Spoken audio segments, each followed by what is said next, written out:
faut qu'il extrait la pierre. Alléluia. Il faut extraire la pierre. Jésus dit là, ôte la pierre. Il faut ôter la pierre.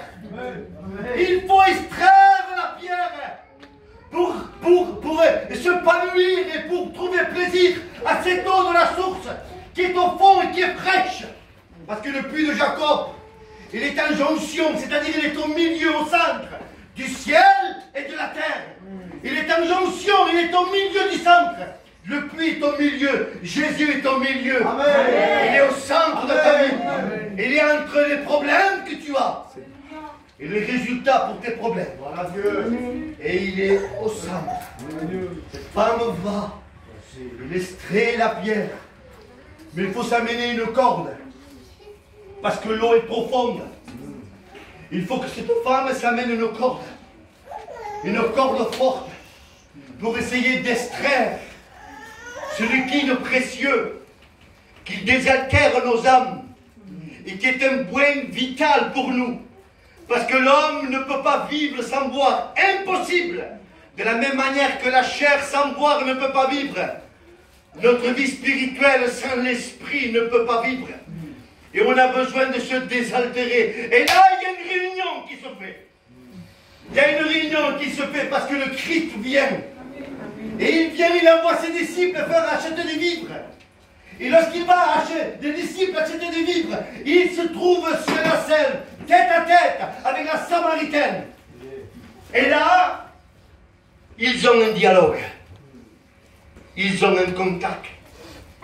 Ils ont une relation. Créateur avec la créature. Il y a une fusion qui va se faire. Un contact très fort. Le courant va passer, le courant de la parole. Ces eaux puissantes, ces eaux envahissantes va toucher le cœur de cette Samaritaine. Cette Samaritaine n'est pas juste.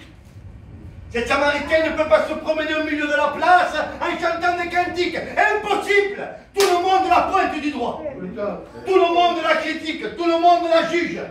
Et cette femme, lassée d'être jugée, lassée d'avoir des problèmes, lassée qu'on trouve des rumeurs sur elle. On disait des choses vraies sur elle. Mais il y avait des choses qui n'étaient pas vraies sur elle. Parce que les gens sont méchants. Mais cette femme est fatiguée. Il est lassé, il est brisé intérieurement.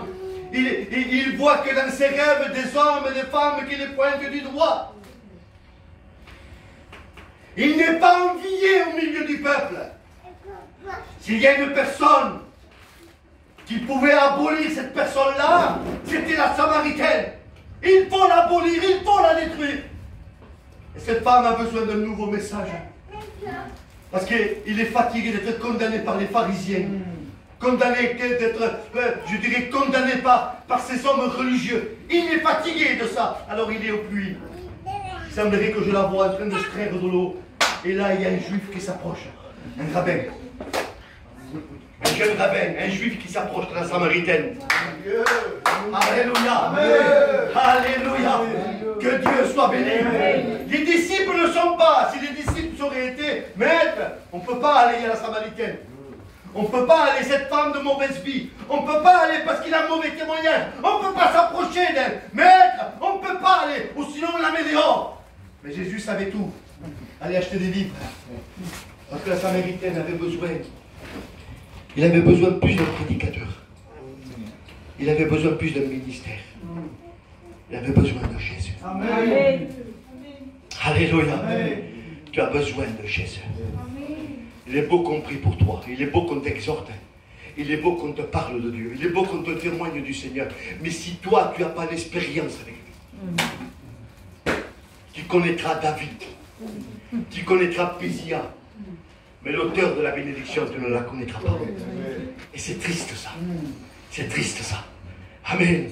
Et là, il y a une réunion qui se fait. J'arrête, 3 minutes, j'arrête. Il y a une réunion qui se fait au puits de Jacob. Une réunion importante. Samaritaine avec Jésus. Et là, Jésus se met à prêcher. Regardez qu'est-ce qu'il dit Jésus. Chose que nul homme n'aurait fait. Samaritaine, donne-moi à boire. Alors, rien apporter, elle. Hein. Il y a des mains qui sont vides. Il y a un témoignage qui n'est pas bon. Il est critiqué, il est jugé, pointé du doigt. Il est presque à la mettre dehors du camp. Les gens ne la veulent pas. Quand ils la voient, ils ferment les fenêtres. Les femmes, quand ils la voient, ils prennent les enfants, ils rentrent chez eux, ils se ferment à clé. C'est une abomination en Israël, cette femme. On ne la veut pas. Mais Jésus dit, Samaritaine, donne-moi de voilà, Dieu. Amen. C'est l'amour de Dieu, ça. Amen. C'est l'amour de Dieu. Mais Jésus sait qu'il a rien à offrir. Il sait lui qu'il a rien à offrir. Mais il lui demande quand même. Hein. Parce que le plan de Dieu, c'est pas de te vexer. À un moment donné, regardez dans mon ministère, je sais que les frères ont passé par là. À un moment donné, ils m'ont appelé pour faire une réunion à tel endroit. Mais des moments difficiles, je n'ai rien apporté. Je n'ai rien apporté. Parce que chez moi, je passe un moment difficile. Et on m'appelle pour faire la réunion le soir. Mais moi, je n'ai rien apporté. Je n'ai rien apporté. Mais justement, parce que nous avons rien apporté. Dieu va travailler avec nous. Les Samaritaines, donne-moi à boire. Et elle va dire la vérité. Mais il dit, comment puis-je te donner à boire? Mais tu es juif, je suis samaritaine, on n'a pas de contact, on n'a pas de relation. C'était la vérité ce qu'il disait, il ne mentait pas. Mais la réalité du problème, c'est qu'il n'avait rien à donner. Mais elle se sert de l'intercation qu'il y a entre les juifs et les samaritaines. Mais je ne peux pas te parler, on ne peut pas avoir un contact, on ne peut pas avoir un dialogue. On est deux tribus, tu es juif et je suis samaritain, on n'a pas le droit. D'ailleurs, vous priez dans le temple, vous les juifs. Et nous, les samaritains, on prie dans des montagnes. Mais la réalité, ce n'était pas ça son problème. Le problème, c'est qu'il n'avait rien à donner à Jésus. Et aujourd'hui, c'est ça. Jésus nous appelle au salut. Et on résiste. Parce qu'on ne veut rien lui donner. C'est une doulette. Parce que lui, il a tout à offrir. Amen. Et moi, je ne veux rien lui donner. La réalité, ce que je veux lui donner, c'est mon cœur. Et dans mon cœur siègent toutes les mauvaises pensées. Ce que tu donnes à Jésus, c'est pas bon. Mais lui, il te le demande. Parce qu'il ne veut pas arranger ton cœur, d'être au travail, il passe les rétro-neuves. C'est comme une voiture qui fait un accident. On la porte au garage et l'espère passe. On ne peut pas la ranger pour la mettre à la destruction. Parce qu'il est irréparable. Mon cœur, il est irréparable. Dieu passerait trop de temps avec moi. Mais Seigneur, qu'est-ce que tu veux faire? Je veux changer ton cœur. Amen. Je veux te donner un cœur nouveau. Amen. Je veux te donner surtout un cœur de chair. Amen. L'ancien anneau disait seul le cœur de chair est capable d'aimer Dieu. C'est la vérité. Amen. Que Dieu soit béni. Amen. Que Dieu soit glorifié. Et Jésus disait ainsi, si tu bois de mon eau, tu n'auras jamais soif. Si tu bois de mon eau, tu n'auras jamais soif. Bois de l'eau qu'on t'offre. Accepte Jésus. Reçois-le dans ta maison. Prends-le ce soir. Et amène-le chez toi. Amen. Amène-le chez toi. Et tu verras qu'à un moment donné, quand tu l'amèneras chez toi, et que tu vas parler avec lui, que tu vas dialoguer avec lui, qu'il va avoir une relation avec lui, tu vas essayer de lui poser des questions, il va te répondre. Tu vas le questionner sur ton problème, sur tes soucis, parce qu'aujourd'hui, les gens ne comprennent pas pourquoi ils vivent de cette manière-là. Seigneur, si c'est comme ça, il valait mieux que je meure. C'est vrai que tu dis ça, parce que ton problème, on ne peut pas l'arranger, nous. Impossible. Mais Dieu, quand il voit ton cœur, quand Dieu peut voir ta vie, il veut changer ton cœur. Amen. Alléluia. Alléluia. Que Dieu soit béni. Amen. Que Dieu soit glorifié. Que Dieu soit loué. À un moment donné, un malade, il était à sa chambre, c'était un vieillard. J'ai entendu un témoignage. Je sais que vous l'avez déjà pas mal entendu. Un malade dans sa chambre, il est chrétien, mais il ne sait pas prier. Il ne sait pas prier. Le pasteur l'a interrogé dans l'église et il lui a dit, voilà, vu ton problème, vu ton souci, il faut que tu invoques Dieu. Mais lui, invoquer Dieu, ça ne le dépasse. C'est un chrétien qui ne sait pas prier. Et aujourd'hui, dans nos églises, on voit des chrétiens qui ne savent pas prier. Quand je dis pas prier, qui ne se dit pas des belles paroles, c'est que des gens qui n'invoquent jamais Dieu. C'est ça, savoir prier. Quelqu'un qui invoque Dieu. Et après, la forme que tu vas le dire, c'est pas un problème. Même que les mots sont tordus, c'est pas un problème. Mais du moment que tu te tournes vers Dieu, tu sais prier. Amen. Parce que tu sais toucher le cœur de Dieu. Et cet homme-là ne savait pas prier. Il n'invoquait jamais Dieu. À un moment donné, le problème l'a touché. Et il était dans sa chambre tout seul, en train de se passer dans sa souffrance, dans sa douleur. Et là, il vient un frère le visiter dans la chambre. Il lui parle de Dieu. Alors lui dit, oui bien sûr, certainement, je connais le Seigneur. Je sais que Dieu est grand, je sais que Dieu est vivant. Mais je ne peux pas prier, je ne sais pas quoi faire. Alors cet homme le dit ainsi, c'est simple. Il sort de la chambre, il amène une chaise qui est vide. Et il le met à côté de sa chambre, à côté de son lit. Et il lui dit, tu vois ce qui est assis là? Ah, le frère le regarde, il n'y a personne. Oui, oui, il y a Jésus assis. Il y a Jésus qui est assis. Tu lui parles comme un homme parle à un homme. Et tu verras qu'il te répondra. À un moment donné, il s'en va. Le pasteur vient le visiter.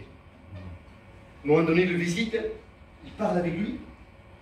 Et quand il ouvre la porte pour rentrer à la chambre, il voit que la chaise est vide. Et le pasteur dit, ah monsieur, vous m'attendez, puisqu'il a vu que la chaise était vide.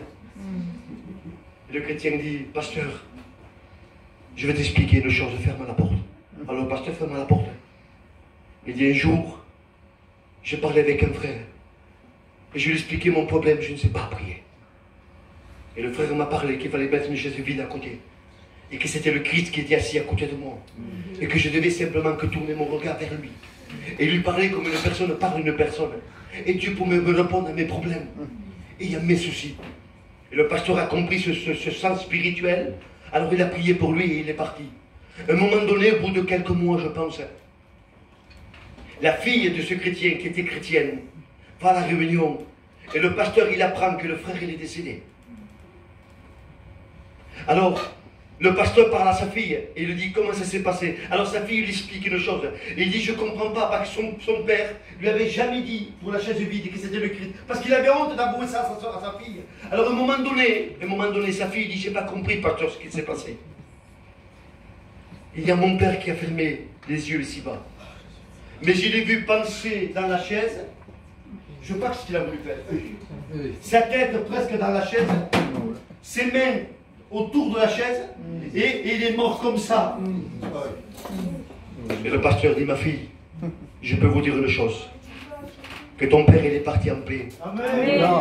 Parce qu'ensuite, il lui a expliqué l'expérience. Alléluia. Amen. Comme un cœur d'enfant. C'est ça la foi. La foi, c'est croire à l'invisible. C'est croire ce qu'on ne voit pas. C'est ça la foi. Et si tu as la foi comme un grain de sénévé, si tu crois simplement que Dieu peut faire quelque chose pour toi, s'il peut apporter le salut en toi, qu'il peut apporter la lumière en toi, simplement de croire en lui. Alléluia. Jésus ne demande pas des éloges. Il ne demande pas des pharisiens qui savaient prier, qui savaient citer des textes. Mais il demande simplement la prière de la foi. Amen. La prière de la foi sauvera le malade. Amen. La prière de la foi sauvera le pécheur. Amen. Je crois à l'intervention de Dieu. Amen. Parce que Dieu n'a pas changé. Amen. Parce qu'il est toujours le même. Amen. Ah, que dans ton âme, il y ait cette soif intérieure. Amen. Mais une soif de justice. Amen. Pas une soif de revanche. Pas une foi de colère. Parce qu'aujourd'hui c'est ça. Pourquoi Seigneur? Et pourquoi moi et pas les autres? Et pourquoi moi et pas lui? Seigneur, je ne comprends pas ta réaction. Je ne comprends pas ta décision. Les gens se mettent en colère. Mais si simplement ta foi serait comme ta colère, amen, elle toucherait le cœur. Et tu serais réellement béni. Alléluia. Amen. Que Dieu soit glorifié. Que Dieu soit béni. Amen. Et ce n'est pas parce que le problème t'a atteint que tu vas te souiller davantage. N'intime pas une vengeance dans ton comportement. Mais au contraire, chasse trouver la lumière. Les splendeurs de l'évangile. Ah, aujourd'hui, je t'exhorte, mon ami. Ne sois pas en guerre avec la sanctification. Sois en paix avec la sanctification. Amen. Et sois plutôt en guerre avec le péché. Alléluia. Alléluia. Que Dieu soit béni. Que Dieu soit glorifié. Je vous dis la vérité, je ferme. Les plus grandes expériences que j'ai vécues avec Dieu, ça n'a pas été ici. Il y a 28 ans que je viens là. Mais les plus grandes expériences, c'est chez moi. C'est chez moi que je les ai expérimentées. Parce que je vous dis la vérité. Il y a eu un moment, des états de faiblesse que j'avais honte d'exprimer ici. Mais je les ai dit chez moi. Alléluia. Que Dieu soit glorifié. Que Dieu soit glorifié. Et si j'ai senti souvent le toucher de Dieu par son esprit, par sa grâce, il est rempli du Saint-Esprit. On a senti un toucher de l'Esprit. Combien de fois je l'ai senti ici? Combien de fois vous l'avez senti? Mais moi, dans ma maison, dans ma chambre, dans les moments les plus difficiles dans ma vie, où mes genoux étaient à terre, où je voyais qu'il n'y avait plus la force, ni même de l'avenir, j'ai senti la main de Dieu toucher sur mon épaule. Ce n'est pas une folie. Amen.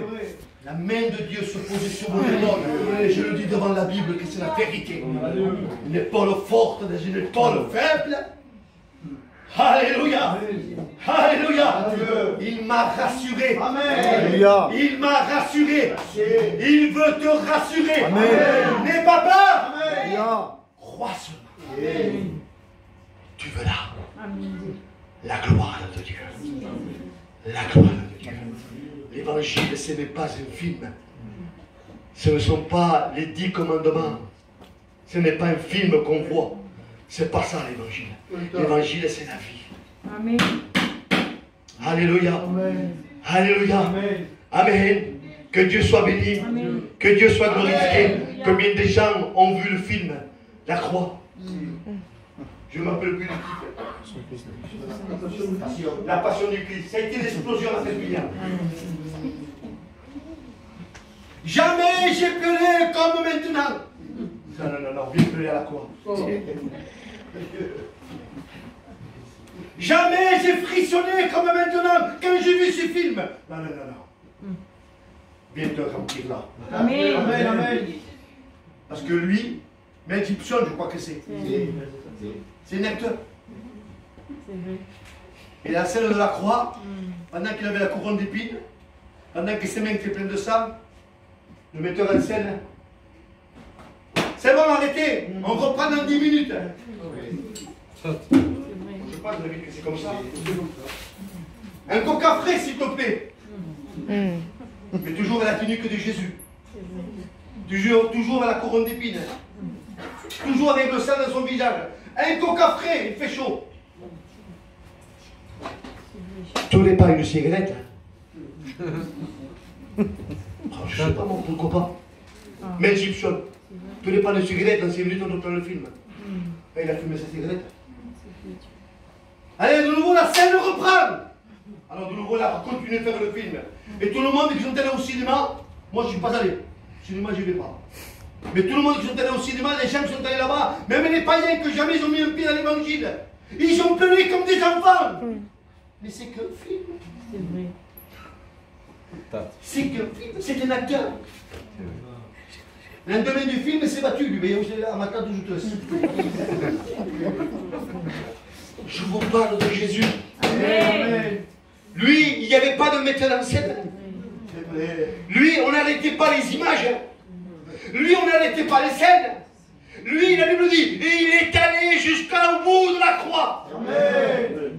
Il dit, Père, j'ai tout accompli. Amen. Que Dieu soit glorifié. Amen. Il est allé jusqu'au fond de la croix. Il ne s'est pas arrêté. Le texte dit ainsi que Dieu se tourna en voyant son Fils parce qu'il portait le péché de l'humanité sur ses épaules. Et ça, c'est pour toi qu'il a fait.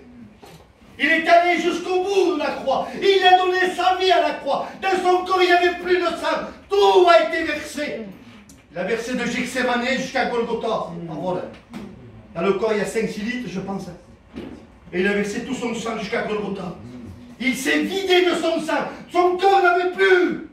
Il n'y avait aucune goutte de sang. Et ce qui est terrible, que lorsque Jésus est à la croix, il s'asphyxie. C'est ça la mort de la croix.